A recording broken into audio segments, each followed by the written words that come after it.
मुल्क में कोरोना के 43,393 नए मामलों की तस्दीक हुई है। आदादोशुमार के मुताबिक मुल्क में पिछले 24 घंटों में 911 अमवात दर्ज की गई है, जबकि इसी अरसे में 44,459 मरीज सेहतियाब हुए हैं। मुल्क में कोरोना के 4,58,737 एक्टिव मामले हैं। वहीं मुल्क में कोरोना ने 4 लाख से ज्यादा लोगों की जान ली है। दूसरी तरफ कोरोना के खिलाफ मुल्क में अब तक 36 करोड़ 89 लाख से ज्यादा लोगों को वैक्सीन दी जा चुकी है।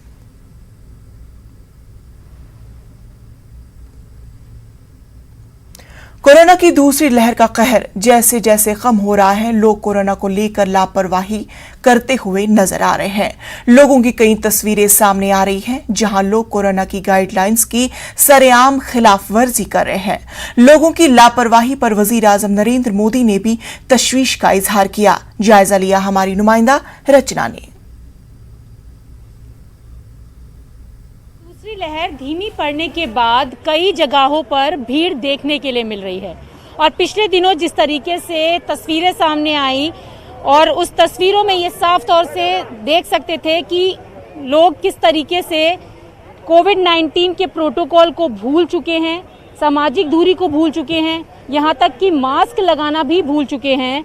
और इसी सारी चीज़ों को देखते हुए प्रधानमंत्री ने कल जिस तरीके से मंत्रिमंडल के साथ बैठक की और उसमें ये चिंता भी जताई है, उनका कहना है कि लोग अब सोशल डिस्टेंसिंग और मास्क को भूल चुके हैं और लोगों की ये लापरवाही एक बड़ी महामारी को फिर से चुनौती दे सकती है, क्योंकि जिस तरीके से कोविड-19 से पूरा देश लड़ रहा है और अगर लोग इसी तरीके से लापरवाह हो जाएंगे तो हम इस लड़ाई को कमज़ोर कर देंगे। प्रधानमंत्री ने ये भी चिंता जाहिर की है कि लोग सोशल डिस्टेंसिंग और मास्क के प्रति इतने लापरवाह आखिर क्यों हो गए हैं। अगर घरों से बाहर उन्हें निकलना है, काम के लिए जाना है तो वो जा सकते हैं, लेकिन उन्हें तमाम चीज़ों का ध्यान रखना होगा, प्रोटोकॉल्स को फॉलो करना होगा।